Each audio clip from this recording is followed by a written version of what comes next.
Bueno, doctor, ya tenemos suficientes personas. Muchísimas gracias. Para nosotros es un honor tenerlo con usted, tenerlo con nosotros el día de hoy. Entonces damos inicio a la charla. Para las preguntas, por favor, esperar a que se acabe la charla para que se puedan responder. Muchas gracias. Entonces voy a comenzar y voy a hablar un poco del manejo de señales, cómo nosotros lo llegamos a hacer aquí en México, en el hospital hospital donde realicé yo mi becariato de córnea y cirugía refractiva. Entonces, hablando un poco del objetivo de esta clase, pues es evaluar las causas que pueden llevar a una perforación corneal, sobre todo conocer las enfermedades sistémicas,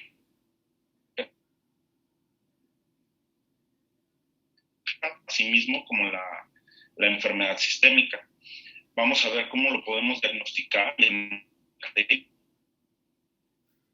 estas perforaciones, que creo que también es un punto importante. Entonces, ¿cuáles son las causas principales en las que nos van a llevar a una perforación corneal? En cuanto a las infecciones, pues tenemos las queratitis bacterianas, las micosis.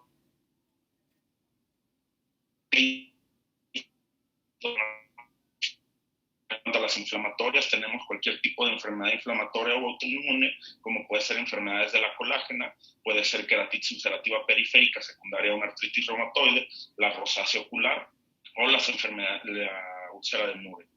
De estas, pues ya otras que nos pueden llevar, puede ser las serosis, las neurotrópicas, sobre todo asociadas a herpes virus, traumáticas, en las exposiciones, las por tratamiento con medicamentos tan fuertes como puede ser la mitomicina o el 5-fluoracil, postquirúrgico o las ectasias corneales, que estos son raros, pero definitivamente las podemos llegar a tener. Entonces, hablando de un poco de la etiología, y esta es una de las series más grandes que existen en la que evalúan 247 cirugías por perforaciones corneales, en el cual tenemos que la infecciosa es la principal casi en una mitad de todos los pacientes, con un 45%, secundaria enfermedades inflamatorias y las traumáticas solamente en un 17%, pero en estas son mucho más comunes, son en personas de edad productiva, como pueden ser hasta los 45 a los 55 años para abajo. Entonces, aquí tenemos las indicaciones de cirugía, como puede ser la queroplastia penetrante, un parche corneal, que ahorita vamos a ver cada uno de ellos, o alguna queratoplastia lamelar anterior. De estas, en cuanto a nosotros llegar a requerir un tratamiento quirúrgico, tenemos que en principal va a ser la infecciosa con las bacterianas, posteriormente las enfermedades inflamatorias como la artritis reumatoide, que definitivamente puede ser hasta un signo primario para nosotros diagnosticarlo. Entonces puede ser un paciente que no conozca que tiene este tipo de enfermedad, y las traumáticas, sobre todo por quemaduras por álcali, que sabemos que son muy comunes en pacientes en edad productiva. Hablando un poco de etiología en México, tenemos que las infecciosas también es de las más comunes, como de las no infecciosas, la artritis reumatoide. De estos 127 ojos en 116 pacientes, el 59.4% de ellos iban a ser asociadas a la infección. Una mediana de edad de 50 años, y de estos el 50% de que llegaban con perforación se iban a resolver con una queratoplastia penetrante tectónica. Ahorita voy a dar un poco de ello más, pues, había una gravedad mucho más importante. Aquí les traté de traer muchos ejemplos, como este es un paciente que nos llevó a nuestro servicio, nosotros lo evaluamos, de queratitis infecciosa. En el momento que llegue el paciente se le hace un cultivo de manera primaria, posteriormente le decimos al paciente que esté de 2 a 3 horas para tener un GRAM. Con el GRAM nosotros evaluamos para ver qué tipo de tratamiento dirigido vamos a hacer, posteriormente le hacemos un registro fotográfico, y si notamos algún tipo de engrasamiento, les realizamos un OCT de segmento anterior. Entonces este paciente nosotros nos llega a nuestro servicio, lo evaluamos, le damos tratamiento guiado, pero vean cómo nos llega a las 72 horas. Este paciente llega con una perforación corneal aproximadamente de unos 5 por 5 milímetros, una perforación bastante grande. Posteriormente vean cómo ya tiene prolapso de tejido uveal, de iris, y vean cómo se ve toda la parte lítica en toda la circunferencia de la lesión, junto con la queratitis infecciosa. Este paciente definitivamente, por el tamaño de la lesión, se le va a tratar de realizar una queratoplastia penetrante en caliente, pero definitivamente ayudando que esto ya está perforado. Aquí tenemos un adelgazamiento por una infección viral por herpes. Aquí ustedes ven cómo este es un paciente VIH positivo con un diagnóstico de virus herpes zóster y observen cómo es muy diferente el tipo de adelgazamiento que vamos a tener. Observen cómo se ve estéril, se ve un proceso inflamatorio activo y este paciente, si definitivamente no damos tratamiento sistémico, es un paciente que va a llegar hasta la perforación. Esta otra enfermedad que definitivamente es sumamente agresiva, que es la queratitis ulcerativa periférica. Esto sobre todo va a ser en pacientes con diagnóstico de artritis reumatoide, lo más frecuente. Y observen cómo se ve en la parte inferior. Este estudio es un OCT de segmento anterior, en el cual observamos una área de adelgazamiento con una hiperreflectividad en el estroma. Posteriormente observen cómo se ve el epitelio en la parte superior. Y esto nos ayuda mucho sobre todo a decidir que nosotros ya sabemos que existen estudios y están basados en evidencia, en el cual nosotros con un simple OCT de segmento anterior podemos evaluar si está en un proceso activo o si ya estamos controlando la enfermedad. Aquí observen cómo vemos en la flechita verde el corte que estamos tomando y observen cómo en esta parte ya está creciendo epitelio, por lo tanto nos está diciendo que nosotros ya le dimos tratamiento sistémico a este paciente y ya está en periodo de resolución, pero definitivamente es difícil tratar este tipo de perforaciones y sobre todo de adelgazamientos y probablemente llegue hasta requerir inmunológicos como puede ser ciclofosfamida o cualquier otro tipo de tratamiento. En estos pacientes es muy importante tratarlos en conjunto, sobre todo con el servicio de reumatología para que nos ayude a controlar tanto sistémicamente y nosotros enfocarnos al ojo. Aquí observen cómo tenemos otro adelgazamiento, este paciente con queratitis ulcerativa periférica bilateral, un paciente con artritis reumatoide de reciente diagnóstico y aparte con diabetes mellitus tipo 2. Observen cómo aquí ya tenemos una perforación aproximadamente lineal de 1 milímetro de grosor a lo largo aproximadamente de unos 2 a 3 milímetros, en el que ya vemos cómo tiene una corectopia y ya tiene tejido uveal prolapsado. Esto nos está hablando que es un paciente que está perforado y tenemos que ver la forma de cómo resolver y sobre todo mantener la hermeticidad de este ojo.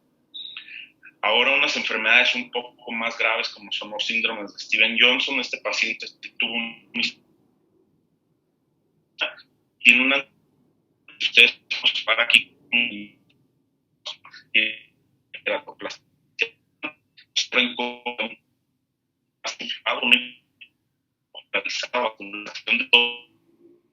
observamos que hay áreas de depósito probablemente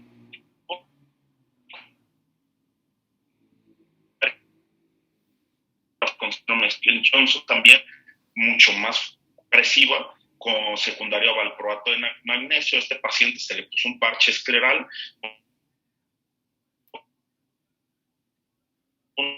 La misma enfermedad nos lleva a la lisis completa de nuestra cirugía. Observen cómo los puntos pues ya no están nada y vean cómo ya es una desorganización muy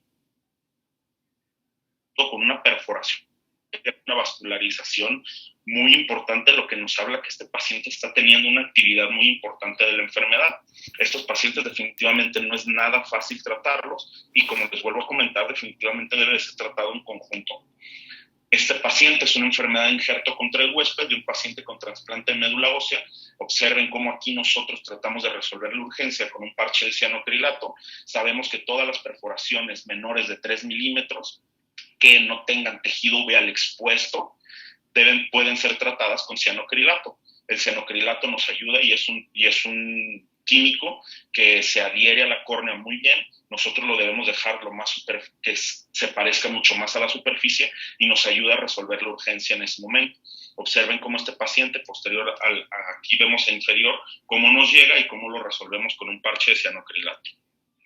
Este paciente con un antecedente rosáceo ocular, observen cómo en su ojo derecho tuvo un antecedente de perforación corneal y vean en el centro cómo se ve esta área blanquecina en el cual nosotros lo resolvimos poniéndole un parche de esclera, posteriormente poniendo un recubrimiento conjuntival y observen en el ojo izquierdo cómo se ven defectos epiteliales persistentes, tienen vascularización superficial, pueden llegar a tener superficial y profunda, pero estos pacientes nos está hablando que está teniendo una actividad bastante importante. Este otro paciente con síndrome de Sjögren primario, observen cómo se ve esta lisis en la parte central, estéril, y vean cómo lo resolvimos con un parche de cianocrilato, y en la parte inferior vean cómo ya se ve un cuadro mucho más frío por el tratamiento sistémico que le dimos, y se observa ya un leucoma que ya totalmente recubre la área donde estaba adelgazado. Y este paciente observa un síndrome de Sjögren secundario, los cuales son mucho más agresivos. Este paciente tiene una artritis reumatoide bastante activa, por como lo vemos en el ojo. Observen cómo se ve esta perforación paracentral. Observen cómo ya se ve una talamia bastante importante en la cámara anterior, muchísima inflamación, mucha secreción. Esta secreción sobre todo puede ser estéril por el aspecto proinflamatorio que tiene, que hace que esté nuestro ojo bastante hiperémico. Tenemos, por ejemplo, una disfunción de glándulas de meiobio bastante importante, hiperemia generalizada. Observen cómo ya vemos una inyección ciliar, atalamia, y esta paracentral aproximadamente 1 milímetro.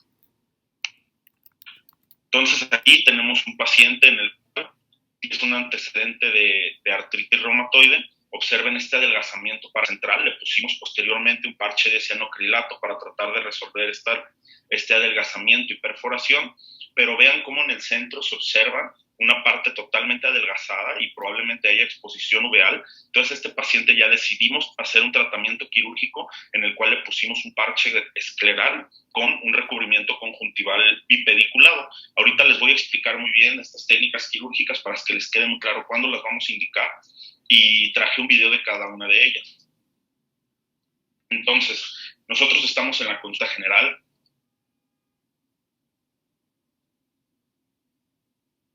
Me acaba de salir que probablemente la sesión en 10 minutos se cancele. Entonces, no sé si tengamos que volver a entrar.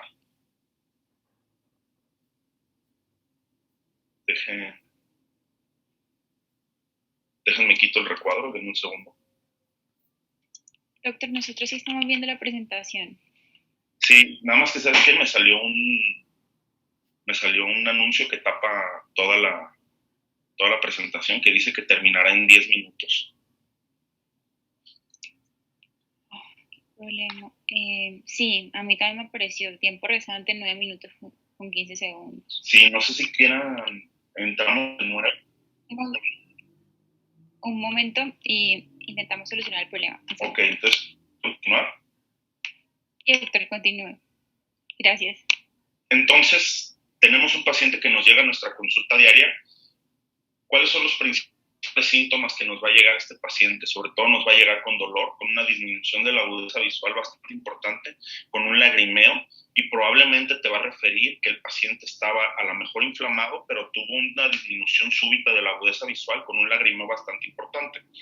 Los signos que nosotros vamos a encontrar en nuestra revisión, sobre todo, va a ser una cámara anterior plana, una talamia, va a existir un Seidel positivo, o puede existir también que no existe un Seidel activo, pero que esté totalmente ocluido por prolapso del tejido uveal. Va a ser un ojo hipotónico, vamos a observar nosotros la zona de adelgazamiento, van a existir pliegues radiales de la membrana de Descemet que te van a hablar que existe una perforación. También te puede llegar un paciente con hiperemia conjuntival, dependiendo del cuadro o la enfermedad de base que él tenga. ¿Cuál es el manejo no quirúrgico? Que es muy importante. Por ejemplo, en una enfermedad autoinmune definitivamente tiene que ser la limitación de la inflamación, como puede ser el esteroide o inmunomoduladores, el tratamiento, prevención de la infección, porque estos pacientes se suelen sobreinfectar. Podemos usar tetraciclinas, que son inhibidores de las proteasas, que hace que no exista más lisis del tejido. El ascorbato, que nos ayuda mucho, que es la vitamina C, 1 gramo al día. Y sobre todo podemos ayudar a optimizar la revitalización, como con lentes de contacto o suero autólogo. En cuanto al manejo quirúrgico, existen muchas opciones. La que tengamos a la mano definitivamente es la mejor. Pueden llegar a ser los adhesivos tisulares, como les comenté, el parche de cianocrilato, algún tipo de membrana amniótica, pero esto es muy difícil porque tendría que ser una parte multicapa, un recubrimiento conjuntival, que si existe una perforación debemos de agregar tejido y aparte poner un recubrimiento conjuntival, como puede ser un parche de esclera o de córnea. o un trasplante tectónico como es la queratoplastia penetrante, una queratoplastia medular anterior y los parches esclerales. Entonces, ¿cuál es el protocolo que nosotros tenemos de manejo de las infecciones? Pues como ya lo comenté, entonces vamos a realizar un cultivo, va a ser un archivo fotográfico. Si no podemos hacer por lo posterior, le vamos a tener que poner le vamos a tener que solicitar una ecografía, valorar un OCT de segmento anterior y el tratamiento tópico, que es muy importante, que nosotros sobre todo llegamos a utilizar un tratamiento combinado porque nuestros pacientes casi siempre son multitratados. Al ser un hospital de concentración nos llegan ya con muchas gotas, entonces definitivamente debemos de dar un tratamiento muy agresivo y en ese momento valorar el tratamiento quirúrgico. Si vamos a esperar un poco, definitivamente podemos ya realizar un tratamiento quirúrgico. Entonces, en cuanto a los autoinmunes, los esteroides, la piedra angular. Aquí tenemos varios tipos de combinaciones de medicamentos, como los glucocorticoides con ciclofosfamida, pueden ser solo glucocorticoides solos, pero definitivamente es un paciente que vamos a tener que estar viendo en conjunto. ¿Cuáles son las metas del manejo? Del manejo definitivamente es restaurar o mantener la integridad del globo ocular. La perforación se debe de reparar en 24 a 48 horas para evitar sinequias anteriores periféricas permanentes y que definitivamente el compromiso visual sea mucho. Procedimientos es ideal para el control de la inflamación, como puede ser el parche de cianócrico, y posteriormente a un aumento sistémico podemos ya posteriormente ofrecerle un tratamiento hasta visual en el que puede ser una queratoplastia penetrante y así evitamos que entre 2 veces aquí y sobre todo llegar a restaurar la función visual. Entonces aquí voy a hablar un poquito del cianocrilato, que es la primera línea de tratamiento, sobre todo si, como les expliqué, es una perforación de menos de 3 milímetros. Entonces, esto va a acción inmediata. El contacto tiene varias moléculas que van a actuar, sobre todo tiene unas propiedades bacteriostáticas que nos ayudan sobre todo a que al paciente no se llegue a tener una infección secundaria y que nos ayude sobre todo a que llegue vascularización a esa parte y que posteriormente se cree una epitelización y se caiga solo el parche. ¿Qué efecto sobre la córnea tiene? Es inhibición de los polimorfos nucleares, por lo tanto es antiinflamatorio en algunas partes y bacteriostático. No es efectivo contra gram negativos, por lo tanto, al poner nosotros un parche que se siga alisando, nos puede hacer pensar que estamos ante una pseudomona o algún otro gram negativo. Y es tóxico para el endotelio, lo cual pues definitivamente en este punto pues no nos interesa tanto porque lo que queremos es restaurar la función de ese ojo. Entonces, perforaciones ocasionales hasta 3 milímetros. Los mejores resultados son en la parte central o paracentral porque es más fácil ponerlos. En las periféricas suelen caerse, sobre todo muy común estos parches, y se debe de poner la menor cantidad de cianocrilato posible para restaurar la función. Lo ideal puede ser en microscopio o en posición supina, que puedes hacerlo desde tu microscopio o puedes hacerlo desde tu lámpara de hendidura. Tenemos que poner un blefarostato, debe estar la zona sumamente seca, debemos retirar el tejido necrótico, remover epitelio porque si no, no pega, posteriormente poner el parche, un lente de contacto y vigilar sobre todo si se forma la cámara anterior. Aquí tenemos un ejemplo en el que observen cómo instilamos la gota o una gota pequeña, posteriormente agregamos un lente de contacto para que quede la superficie más lisa. Aquí hay otras técnicas en las que nosotros ponemos el cianocrilato y posteriormente ponemos una superficie lisa para que éste se forme como si fuera la superficie lo más regular posible. Aquí tenemos otras técnicas, que estas técnicas son muchas en las que nos podemos encontrar y estas son las más comunes. Entonces, la idea, como les comenté, es que definitivamente es enfriar el cuadro lo más posible. De todos los parches que nosotros llegamos a poner, pues hasta el 34% no va a requerir un tratamiento adicional. Probablemente de estos un 37 a 43% pueden requerir una queratoplastia penetrante y de todos estos solamente el 10%, que digo es un número bastante importante, va a requerir en una nucleación o una evisceración. Aquí les vuelvo a presentar el ejemplo en el que se ve una superficie muy lisa en un parche de cianocrilato. Existe el pegamento tisular, este no lo utilizamos mucho, sobre todo lo podemos llegar a utilizar aunado a una membrana amniótica para tratar de realizar esto. el cual con la membrana amniótica ponemos una multicapa, lo que hace que va a ejemplificar y vamos a añadir tejido para posteriormente que quede una superficie lisa.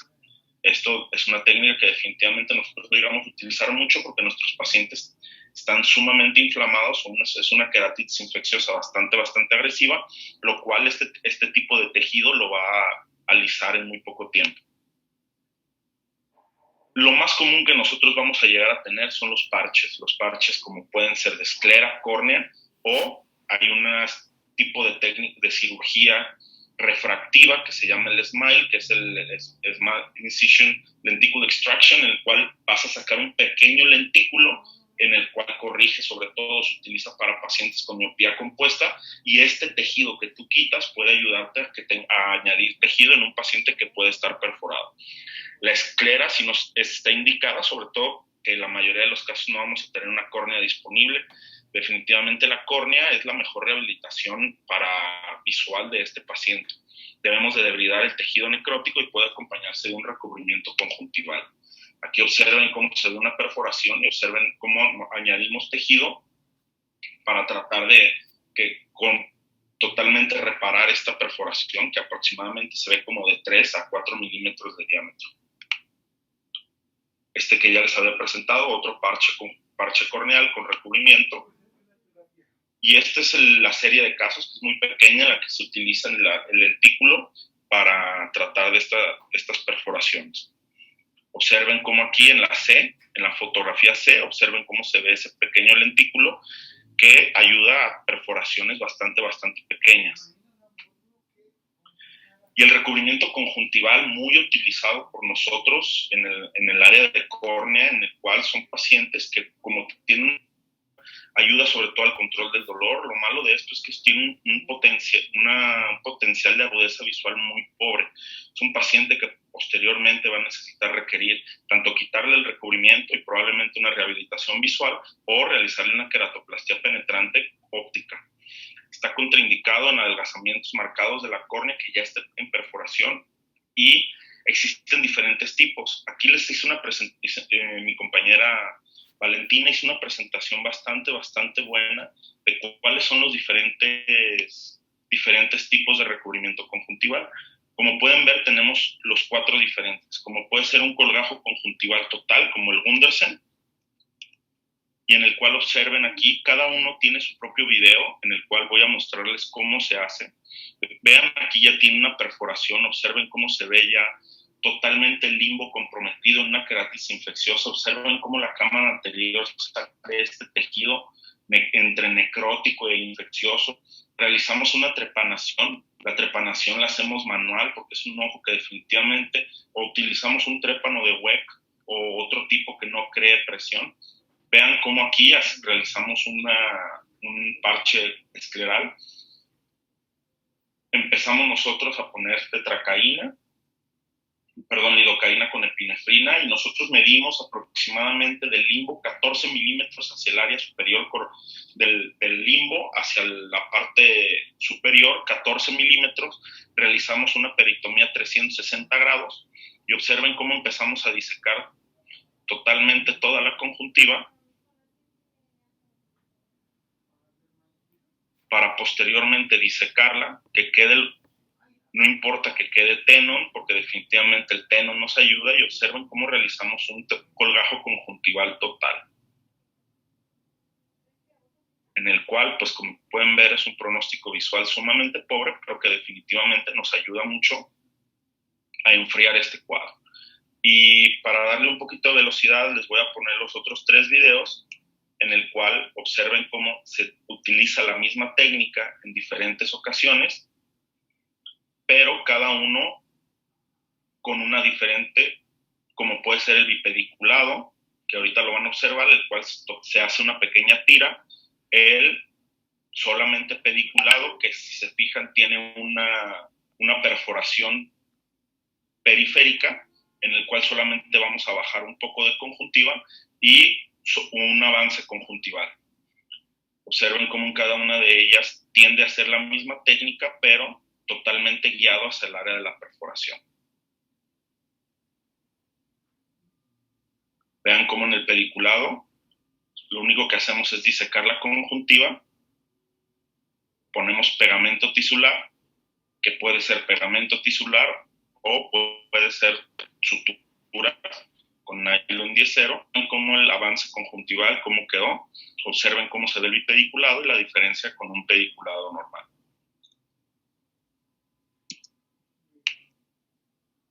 Entonces aquí tenemos un paciente con una perforación en el cual así se ve más o menos al día siguiente con un parche con un recubrimiento. ¿Cuáles son las complicaciones que podemos llegar a tener con una perforación corneal? Como puede ser un glaucoma hasta en un 40%, un desprendimiento coroideo, desprendimiento de retina, prolapso de tejido intraocular, endoftalmitis o defectos epiteliales persistentes son algunas de las complicaciones que podemos llegar a tener. En cuanto al trasplante, definitivamente lo vamos nosotros a indicar, sobre todo en perforaciones mayores a 3 milímetros o 5 milímetros, cuando la perforación sobre todo es central, cuando existe un compromiso del área limbal, pues definitivamente ya no, si es infeccioso, ya no podemos ayudar tanto a este paciente. En cuanto al trasplante, puede llegar a existir progresión de la inflamación o la infección. A pesar de este tratamiento, va a existir un inminente riesgo de perforación por la lisis. Tenemos un paciente en el servicio que definitivamente tiene una enfermedad autoinmune bastante difícil de controlar, que le hemos llegado a hacer hasta 7 queratoplastías penetrantes tectónicas, porque todo el tejido que nosotros le ponemos lo lisa. En cuanto a las infecciones, debe de existir una trepanación amplia, se debe retirar todo el tejido infectado y aproximadamente debemos dejar de 3 a 5 milímetros de tejido sano para estar totalmente seguros de que estamos quitando la infección, pero obviamente pues esto no es seguro. Definitivamente son pasos que tenemos que hacer para mayor seguridad, pero no es garantía de que nosotros no podamos llegar a tener otra vez la misma infección. El 33% de estos pacientes solo necesitará un procedimiento más para restaurar la integridad, como puede ser un trasplante óptico. Aquí vemos el paciente que les había comentado, que nos llega ya con esta perforación, y observen cómo le llegamos a poner una queratoplastia penetrante tectónica. Y por último les traigo un video que definitivamente es una de las cirugías que más complejidad tienen en nuestra área. Este es un paciente que me llegó a mí, operado por fuera en otra ciudad, en el cual le pusieron un parche con recubrimiento. Posteriormente tuvo otra perforación, le llegaron a hacer otro parche, y esto ya presentó, este paciente me llegó a mí ya con una desorganización bastante importante del segmento anterior, que ya definitivamente no está indicado una queratoplastia penetrante, sino un trasplante córneo-escleral. Esta cirugía, literal, lo que hacemos es una amputación completa del segmento anterior para tratar de hacer un trasplante de segmento anterior. Observen, en esta cirugía, observen cómo se ve un estafiloma anterior, un adelgazamiento bastante importante central. Aquí vean cómo realizamos nosotros una peritomía 360 grados. Vean cómo hay una desorganización bastante importante del segmento anterior, y posterior nosotros hacemos un corte relajante. Empezamos a medir aproximadamente, eran 14 milímetros lo que teníamos que realizar del trasplante. Realizamos cauterización de todos los vasos para que quede un área mucho más limpia. Quitamos completamente todos los vasos. Observen cómo aquí utilizamos un trépano de Weck de 14 milímetros para tratar de delimitar el área donde nosotros vamos a amputar este segmento anterior. Y posteriormente, observen cómo empezamos a lamelar toda esta parte del segmento anterior. Esta es la parte más importante de este procedimiento, en el cual nosotros debemos de respetar el ángulo iridocorneal. ¿Por qué? Porque si nosotros quitamos ese ángulo, definitivamente el pronóstico de esta cirugía se nos va a hacer casi nulo. Aquí observen cómo empiezo a trepanar. El segmento anterior estaba tan comprometido, existía sinequias en toda el área corneal, y aquí empiezo a trepanar de forma manual. Y en esta parte, al dar el primer cortar por primera vez, observen cómo corto parte del iris, y posteriormente voy a realizar una pupiloplastía para tratar de reparar esta parte que definitivamente pues no era muy buena mi visualización, entonces no pude ver que yo ya al cortar por primera vez, corté parte del iris. Observen ahí cómo está mi corte y observen cómo realizo una reparación del iris y vean cómo empezamos a preparar lo que es totalmente el trasplante córneo-escleral. Posteriormente empezamos a suturar, se puede suturar con Vicryl o con nylon. Aquí nosotros estamos utilizando Vicryl.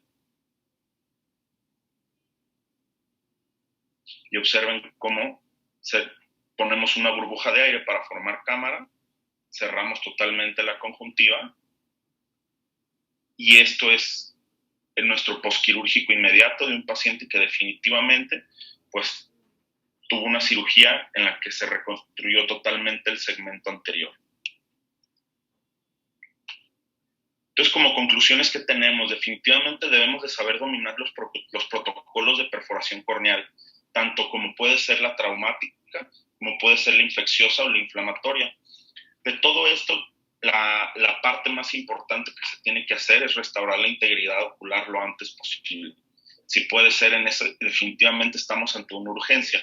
Entonces, debemos de saber manejar también de forma integral una perforación corneal en su etapa aguda como en su etapa crónica, sobre todo ayudándonos de otras especialidades, como puede ser la especialidad de uveitis o enfermedades inflamatorias que nos ayudan mucho en estos pacientes con artritis reumatoide, enfermedades injerto contra el huésped, Steven Johnson y otros tipos, y el servicio de córnea, el servicio de retina, siempre nosotros tratando de que un experto solamente sea el que ayude a tener debemos de tener siempre un grupo en el que nos debemos de apoyar, porque definitivamente son pacientes que tienen un pronóstico visual reservado que debe de ser tratado lo mejor posible y lo antes posible. Muchas gracias.